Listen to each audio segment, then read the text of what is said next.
Yan, mga kabunyog, welcome. Okay, so mga kabunyog, pagkwentuhan natin itong yung naganap na rally kahapon doon sa Tagum City, Davao del Norte. Wala na, talagang ang panawagan na ng mga organizers noon, lalo na yung speech ni Alvarez. Yung speech ni Alvarez, si Alvarez, dating speaker ng Kamara yan. Ang panawagan na ni Alvarez, withdraw your support to Chief Executive. Sino ang sinasabihan niyang mag-withdraw na ng support sa Chief Executive? Yung mga military daw at pulis. Pag nananawagan ka na sa military at pulis na i-withdraw na yung suporta kay sa gobyerno ni Marcos Jr., anong ibig sabihin niya? Di nananawagan ka na magkudita sila o mag-alsa sila, di ba? Kaya ito dapat sa parte ng administrasyon ni Marcos, wag niya na itong palampasin. Nagbo-border na ito sa sedition. Nagbo-border na ito sa inciting na magkudita ang mga military. Di ba? Mga kabunyog, hindi na ito dapat palampasin ng gobyernong ito ni Marcos. Awang ko kung tinitake pa rin ba nila lightly yan? Iba na ang mga panawagan doon sa speeches. Yung speech ni Alvarez, withdraw your support to the Chief Executive. Yan nandyan kanilang poster yan, ini-screenshot ko lang. Sino yung pinapanawagan nila na mag-withdraw na daw ng support sa Chief Executive? Military at police. Kaya, yan, sige nga. Yan mga kabunyog ang pagkwentuhan natin. Okay, higop muna uli ako ng mainit na kape. Yan, pagkwentuhan nga natin yan. Kay Skydance Bentinilla, kay Amor Mantele, kay Joselino Stares, kay Oric Limbot, kay Justin Montano, kay May Salaya, Baby Alikbusan, magandang umaga po, Sani Acabado, Marilo Dimas, kay RJ Duna Bulante, yan, mga viewers natin yan. Si Enrique Valero Jr., sa Pulilan, Bulacan, si Tango Oscar Papa Eco Tupe. Sa YouTube, nandyan si Belinda Soriano, si Aides, si Rubilina Tablang, si Susan Rodriguez, si Joey Abalgar, si Dale Nepomuceno, Galileo Miguel, kay Rumi Juandale, kay Similar Interest, hello, kay Diriel Chua, yan, mga natin yan, naka-online na viewers natin. Sa Attorney Ricky Tumuturgo YouTube channel natin, sino bang naka-online? Yan, nakahabol si Elena Cacharo Valencia sa Facebook. Si Patrick Rendon Sr., si Armando Bagatua Malabag, Nining Raymond, Nunong Raymond, sabi niya, Alvarez is scared of what he has done to Senator De Lima. Alam niyang malapit na silang ng api kay Senator De Lima. Opo, tama si Kabunyog Nunong Raymond. Sa Uman, nanonood sa atin si Romel Cruzat at si Manny Dumaano rin nanonood din sa atin. Dapat daw, damputin na yung dalawa. Antonio Aban, nanonood sa atin sa YouTube. Okay, so ito mga kabunyog, pinakinggan ko yung mga speeches ng mga nagsalita. Itong si Alvarez, talagang nananawagan na siya sa military at PNP. Sabi niya, yung mga PNP at military, AFP at PNP, ano na kayo? I-withdraw nyo na yung suporta nyo. Sa Chief Executive, ito nga sa isa pang poster na kumakalat sa social media, withdraw your support. Sabi ng former speaker. Tingnan nyo ang background. Ano yung nasa background? Military. So, kapag ganyan, ano ba ang senaryo na gustong mangyari ni Alvarez? Siyempre, ang senaryong gusto niyang mangyari, yung EDSA People Power 1. Di ba si Enrile at saka si Ramos, saka sila Hunasan, nag-withdraw na ng support kay Marcos. Yun. So ano yun? Actually, kudita na yun Ibig sabihin, kumalas na ng suporta ang military at ang constabulary noon kay Marcos. Yun yung nangyari noon. Nung kay ERAP din naman, ano naman ang nangyari kay ERAP? Yung EDSA People Power 2. Nung marami ng mga tao ang nagrarally, ayaw na talaga ng mga tao kay ERAP, nag-withdraw na ng support. Sino? Sino ang PNP chief nung panahon ni ERAP? Di ba si Lacson? At ang chief of staff, ang chief of staff ng AFP, si General Angelo Reyes. Ngayon, itong dalawang ito, si Lacson, malapit yan kay ERAP. Pero nung bandang uli, nakita na ni Lacson, talagang ang tao, grabe na. Galit na talaga ang tao. Milyon na ang nandun sa Ortegas at sa EDSA. So sabi nag-withdraw na ng suporta si Lacson. Hindi niya na kayang sumama pa kay kasi ang tao iba na talaga, ayaw na kay ERAP. Ganon din si Angelo Reyes. Si Angelo Reyes nag-withdraw na rin ng support. So yun yung gustong mangyari yan yung gustong mangyari ngayon ni Alvarez. Mag-withdraw na ng support ang military at ang PNP kay Marcos Jr. Ang problema, anong dahilan? Ang mga sinasabi nilang dahilan, una daw, drug addict daw si Marcos Jr. O kaya nga pinapalaki nila yung issue ng pinapalaki nila yung issue ng pulburon. Yung mga dokumento daw na galing sa PIDEA. O yun yung isa. Tang pangalawa, ito nga daw mga ginagawa ni Marcos na hindi na sumusunod sa due process. Ano na daw, diktador na daw, yung ginawa kay Jubahib, o kay Kibuloy, sa SMNI. O, yan daw. Tang isa pa, dinadala na daw tayo sa peligro sa gyera sa China. O, kagagawan din daw yan ni Marcos. Kaya, sabi nila Alvarez, mag-withdraw na ng support ang military at ang PNP kay Marcos. So, kapag ganyan na yung panawagan nila, ganyan ganyan na lantaran, na yan? Ano na po yan? Nagbo-border na yan sa sedition. Nagbo-border na yan sa sedition. Kasi yan yan, inciting to sedition na yan. Pero ang maganda na lang nito mga kabunyog, sa tingin ko hindi naman kakagatin yan ng mga military at PNP. Hindi. Na-discuss ko na yan, 'di ba mga kabunyog? Sabi ko walang support kila Ang totoo, mas marami na ngayon ang tao na maka-Marcos kaysa maka-Duterte. Tama yung survey ng Okta. Tama yung survey ng SWS. Ako sang-ayon ako dun. 31% ng kababayan natin sa survey ay pro-Marcos na . Ang Duterte, 20% na lang. Siyempre, mas marami tayo na hindi Marcos, hindi rin Duterte. 49% tayo. 49% tayo. Ako kasi alam nyo naman ako, hindi naman ako Marcos supporters. Hindi naman ako kabilang sa Marcos supporters. Alam nyo naman yan. Pero pag mga magaganda naman ang ginagawa ni Marcos, sinusuportahan natin. Tulad sa issue ng China. O yun. 'Di ba? Sa issue ng China, medyo sinusuportahan natin ang administrasyon ni Marcos. Saka yung kampanya kontra sa droga, hindi na tulad nung panahon ni Duterte na madugo, na war on drugs. Si Marcos nag-iba na ang approach sa kampanya kontra droga. Okay, suportado natin 'yan. Pero hindi tayo Marcos loyalist. Hindi naman tayo loyalista ng Marcos. Hindi rin tayo panatiko kay Marcos. Lalong hindi tayo Duterte. Kaya wala tayo alinman dyan. Pero sa ating mga kababayan, marami Marcos na sila 31% na. Pero marami din kumalas na sa Duterte kaya 20% na lang based sa survey. Tayo ngayon yung marami. Tanong ni Joe Partosa, basahin ko nga. Pwede bang kasuhan si Digong, Guevara at si Minerva sa mga ginawa nila kay Senator De Lima at yung mga secret agreement ni Digong? Pwede. Actually, pinag-aaralan na yan nila retired Senior Associate Justice Carpio . Joe, pinag-aaralan na yan. Kaya sabi ni Anthony Barakel, ginugulo nilang Pilipinas. Ginugulo nila. Malinaw naman, tama si Jen Delgado, inciting to sedition na yan. Ano na ito? Ang gusto nilang mangyari ganito.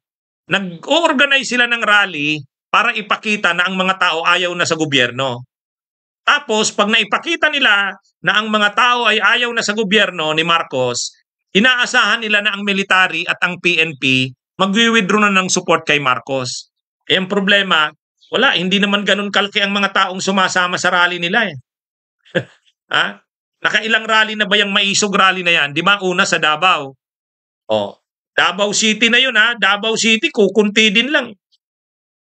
Sumunod yung sa Cebu. Wala rin, kunti rin. Ito, medyo malaki-laki ito dahil nga yung governor ng Davao del Norte, Doon ginanap yung rally sa Tagum City. Yung governor ng Davao del Norte, galit siya kasi preventive suspension siya. Kay Ara Risente, salamat sa pag-send ng stars ha, Kabunyog Ara. So ngayon, pero hindi pa rin ganun kalaki. Saka yung mga tao, hindi naman talaga, galit na galit kay Marcos, hindi. Nagsasayawan, may mga banda. Ang galit na galit lang talaga sila, sila Basti Duterte, sila Glenn Chong, sila Vic Rodriguez, si Harry Roque, si Pantaleon Alvarez. O yun. Pero yung mga tao hindi. Sumama lang talaga sila sa rally dahil nahakot eh. Nahakot, nabayaran. So hindi yun ang klase ng mga tao na mananawagan ng pagpapabagsak ng gobyerno. Ang military, hindi sila magwi-withdraw ng support kay Marcos sa ganun lang na bilang ng tao. Sa tingin nyo ba mga kabunyog, yung mga military at PNP magwi-withdraw ng support sa ganun lang na tao? Wala. Hindi yun. Hindi yun. Kailangan milyon na tao. Punuin nila yung EDSA, katulad ng EDSA 1. Punuin nila yung crossing ng Ortegas at saka EDSA. Katulad ng EDSA 2. O kaya punuin nila ang tao doon sa Mindiola. Yun. Ang problema, hindi nila kaya yan eh. Kasi wala naman talaga ng support eh. Yun ngang rally kay Kibuloy, 'di ba? Yung sa SMNI. Doon sa Liwasan, 7 gabi. Araw-araw nagrarally sila. Ang inaakala nila pag ika-7 gabi, nandun na si Duterte, nandun pa si Sara, sila Bato, nandun pa si Bongo, nandun pa si Robin Hood Padilla. And yet ang tao hindi naman lumubo, hindi naman dumami, ganun pa rin eh. Yung mga supporters, mga miyembro lang ng Kingdom of Jesus Christ eh. Kaya hindi. Walang mangyayari. Nangangarap ng gising itong si Alvarez.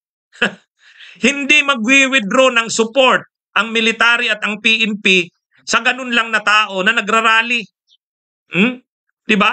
Ang kailangan, milyon. Milyon. Saka yung kanilang mga sinasabing issue, hindi naman yun? Magrarally ba ang tao dahil lang sa issue ng pulburon video na hindi nga nila maipakita? Wala, hindi yan. Hindi yan. Tapos yung issue nila na si Marcos daw, dinadala tayo sa gyera, dapat naman talaga ganun ang ginagawa ng presidente. Dapat talaga, labanan na ang China eh. Nagagalit sila kay Marcos kasi linalabanan na ni Marcos ang China. Ang tao mas kontra sa China eh. Mas pabor pa ang tao na sumama ang Pilipinas sa Amerika. Yan ang totoo. O bakit magrarally ang tao kontra dyan? Wala. Magpi-people power ba ang tao sa ganong issue? Mas gusto nga ng tao yung ginagawa ng administrasyon ni Marcos na kumikiling na sa US kaysa sa China eh. 'Di ba? Misplaced yung walang maayos na patutunguhan niya. Kaya yung panawagan, yung panawagan ni Alvarez at ng mga DDS na magkudeta na daw, wala, hindi sasama diyan ng military, hindi sasama diyan ng PNP. Ang napapanood kong nagsasalita lang yung mga retired na wala naman ng impluensya, tulad si Captain Dado Clemente, tulad si retired General Macanas, wala naman yun. Wala yun. Sabi ni Edward Galban, kung gusto nyo ng people power dito nyo sa Manila gawin, sa Luzon, hindi naman nila kaya eh. Hindi naman nila kaya sa Manila yan. Nagrally na sila sa Liwasan, di ba? 7 araw pa yun. Wala namang tao, mga supporters lang ng Kingdom of Jesus Christ ni Kibuloy ang nandun. Tapos ang gagamitin nilang issue para magalit ang tao, China. Ang problema, maka-China sila. So saan sasama ang tao? Masasama pa sila sa gobyerno ni Marcos. Di ba? Di ba mga kabunyog? Masusuportahan pa ng tao si Marcos kasi kontra sa China si Marcos. Kaysa sa kanila na maka-China sila. So bakit sasama sa kanila ang tao? Wala eh. Ano ito? Maisog rally daw. Pag sinabing maisog, matapang. Pero takot sa China. Di ba? Ako, hindi naman natin pinagtatanggol si Marcos. Pero sa totoo lang tayo. Sa totoo lang. Ang tao hindi susuporta sa kanila. Kasi ano bang isyong daladala nila? Pulburon daw, pulburon. Kasi nagdadrugs daw si Marcos. Wala. Hindi kikilos ang tao dahil lang sa issue na yan. ni hindi pa nga nila maipalabas yung sinasabi nilang pulburon video. 'Di ba? Ano pa bang pangalawang issue nila? Ang pangalawang issue nila yung ano, yung ginagawa daw kay Kibuloy. Nananawagan sila hustisya kay Kibuloy. Ay wala. Hindi sasama ang tao sa issue na yan. Yung mga miyembro ng Kingdom of Jesus Christ, oo. O doon sa pangatlong issue, China. Kasi daw nagpapakatuta na daw si Marcos sa Amerika. Eh mas gusto nga ng tao yung ginagawa ni Marcos na pumupunta sa Amerika, kumikiling sa Amerika kaysa China eh. Sa totoo lang. So, paano makakakuha ng support yan? Yung mga military at saka PNP, hindi sasama sa kanila. Lalo na ngayong nalaman na ng mga military at PNP na traitor talaga si Duterte. Oh, paano sa kanila sasama? Pro-China sila. Sa tingin ba nila ang military at ang PNP kakampi sa China? Hindi yan. Mas kakampi sa Amerika ang mga military at PNP sa tingin lang. Sa tingin ko lang. Ano sa tingin nyo mga kabunyog? Sangayon ba kayo? Ha? Oh, di ba? Kasi ang panawagan nila, ibagsak na daw si Marcos kasi daw dinadala daw tayo sa giyera, kumakampi daw sa Amerika. Dapat daw mas makipag-usap tayo sa China. Eh, ang mga military at saka ang PNP, maka-Amerikano yan. Kung sa tingin ko, ang mga Amerikano, ay ang mga military at ang pulis natin, maka-Amerikano yan. Diba? Oh. Ngayon, bakit sasama sa kanila? Kila Alvarez, kila Duterte, ay mga maka-China sila. Eh wala yun. Kaya, ano yan, nangangarap sila ng gising. Nangangarap sila ng gising na mag-aalsa ang tao ng military, magkukudita. Hindi. Hindi. Unang-una, ang pwersa ng DDS, unang Duterte, pababas na eh. Mayroon pang sumusunod sa Duterte, yung mga naluloko pa, pero maliit na. Yung survey ng Okta, tama. Mga 20% na lang talaga yan. Ah? Tapos, ang issue nilang daladala, hindi yan click sa masa. Yung issue ng pulburon video daw kay Marcos, sila lang ang nagre-raise niya. Yung issue ng China, eh, ang tao nga ayaw sa China eh, mas gusto sa Amerika. Bakit sasama sa kanila? Awan ko. Itong si Alvarez, na ano na rin to eh, nasiraan na rin ng bait ito eh. Ang sabi ni Duterte, Mindanao Independence Movement. Oh. Doon din sa salita rin ito si Alvarez. Wala na ito eh. Nawala na ito. Inano na nga siya noon, trinaydor na siya noon ni Sara at saka ni Gloria. Ngayon sumasama pa rin siya diyan. Ewan ko dito kay Alvarez. Ha? Ano sa tingin niyo mga kabunyog? Higup muna tayo ng mainit na kape uli. Yan. Kaya ano ito? Itong si Alvarez, wala naman diyang susuporta sa panawagan nila na yan. Alam nyo, kinausap ni Duterte yung mga military, di ba? Ilang mga generals yun. Ha? Kinausap niya. Pagkatapos niyang kausapin, nagsumbong kay Marcos. Oh, di ba? Di ba? Oh. Sabi ni Jen Delgado, ang PMA at West Point, pareho lang yan ang pattern, tama. Ang training, ang orientation ng ating mga military, pattern sa West Point. Oh, West Point Academy ng US. 'Di ba? Kaya itong ginagawang ito ni Alvarez walang patutunguhan. Ang maganda niyan mga kabunyog, magkaisa tayo, ikampanya pa natin na yung mga kandidato ni Duterte sa 2025, wag nang butuhan. Kasi magre-re-election si Bato, magre-re-election si Bongo, magre-re-election si Tolentino. Pati si Amy Marcos. Wag na yung butuhan. Yan, mangampanya tayo sa bunyog. Sama ba kayo? Sama ba kayo? Ganun ang gawin natin. Ha? Ganun ang gawin natin mga kabunyog. Sama ba kayo sa bunyog? Kampanya natin yan. Tayo, hindi naman tayo makamarcos. Pero kung Duterte din lang, wag na. Wag na. Nananawagan daw sila ng due process para kay nananawagan daw siya ng anong tawag diyan, due process. Due process para kay Jubahib. Yung ginawa nyo sa mga kalaban nyo sa politika noon, hindi nyo binigyan ng due process. Gumawa pa kayo ng gawa-gawang mga kaso. Nagdoktor pa kayo ng mga testigo at ebidensya, di ba? O, tapos ngayon, due process kayo. Yung mga pinatay nyo sa war on drugs, binigyan nyo ba yun ng due process? O, wala. Tapos ngayon, due process kayo. Kontra daw sila sa tiyatsa. Ha? Tayo, kontra din tayo sa tiyatsa. Pero noon pa man, kontra na tayo sa tiyatsa. Itong mga ito, ngayon lang naman yung kumukontra sa tiyatsa.